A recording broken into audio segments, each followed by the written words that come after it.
تاریخ اسلام میں کچھ ایسے عظیم صحابہ کرام رضی اللہ عنہ گزرے ہیں جنہوں نے اللہ تعالیٰ کی رضا کے لیے ایسی تکلیفیں برداشت کیں کہ سن کر بھی دل کانپ اٹھتا ہے۔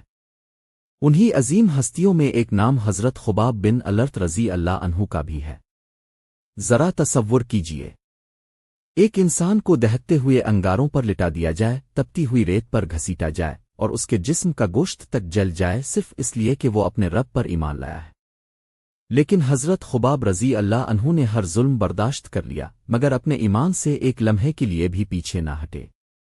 آئیے آج حضرت خباب رضی اللہ عنہ کی صبر، استقامت اور قربانیوں سے بھری زندگی کا واقعہ سنتے ہیں۔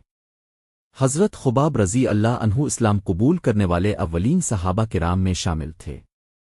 جب مسلمانوں کی تعداد بہت کم تھی اور مکہ میں اسلام قبول کرنا اپنی جان خطرے میں ڈالنے کے برابر تھا، اسی وقت انہوں نے بغیر کسی خوف کے اسلام قبول کر لیا۔ حضرت خباب رضی اللہ عنہ ایک عورت کے غلام تھے۔ جب اس کی مالکن کو معلوم ہوا کہ وہ رسول اللہ پر ایمان لا چکے ہیں اور آپ کی خدمت میں حاضر ہوتے ہیں تو اس نے ان پر ظلم کے پہاڑ توڑنے شروع کر دیے۔ وہ لوہے کو آگ میں سرخ کرتی اور پھر اسی دہکتے ہوئے لوہے سے حضرت خباب رضی اللہ عنہ کے سر کو داغتی کہ وہ اسلام چھوڑ دیں۔ لیکن ان کے دل میں ایمان کی جو روشنی روشن ہو چکی تھی اسے دنیا کی کوئی طاقت بجھا نہ سکی۔ صرف یہی نہیں، کفار مکہ انہیں لوہے کی زرہ پہنا کر سخت دھوپ میں کھڑا کر دیتے جہاں سورج کی تپش اور لوہے کی گرمی ان کے پورے جسم کو جلا دیتی تھی۔ کبھی انہیں تپتی ہوئی ریت پر سیدھا لٹا دیا جاتا اور کبھی جلتے ہوئے انگاروں پر گھسیٹا جاتا۔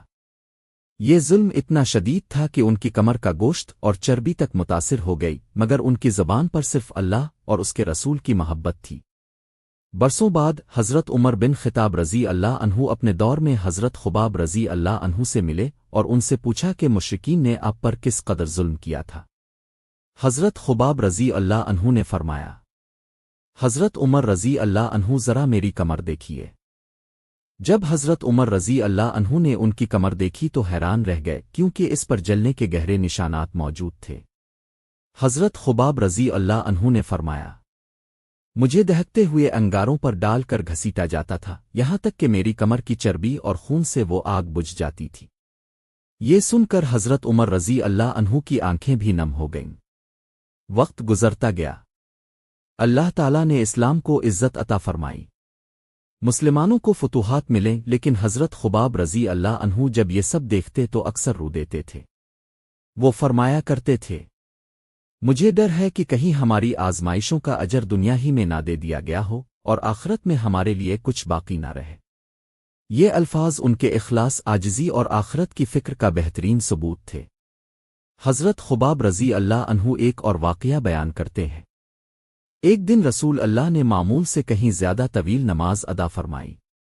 نماز مکمل ہونے کے بعد صحابہ کرام رضی اللہ عنہ نے عرض کیا، رسول اللہ، آج آپ نے اتنی طویل نماز کیوں پڑھی؟ آپ نے فرمایا، میں نے اپنے رب سے 3 دعائیں کی تھیں، 2 دعائیں قبول ہو گئیں جبکہ ایک قبول نہ ہوئی۔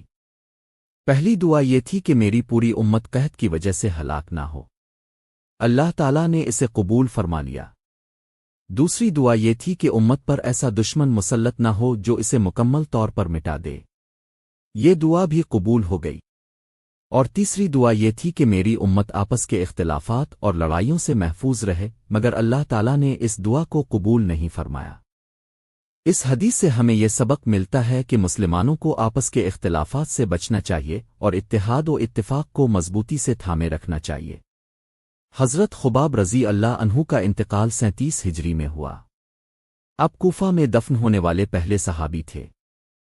جب حضرت علی رضی اللہ عنہ ان کی قبر کے پاس سے گزرے تو فرمایا، اللہ تعالیٰ خباب رضی اللہ عنہ پر رحم فرمائے، وہ خوشی سے اسلام لائے، خوشی سے ہجرت کی، پوری زندگی اللہ کے راستے میں جہاد کیا، ہر مصیبت پر صبر کیا اور اپنے رب کو راضی کر کے دنیا سے رخصت ہوئے۔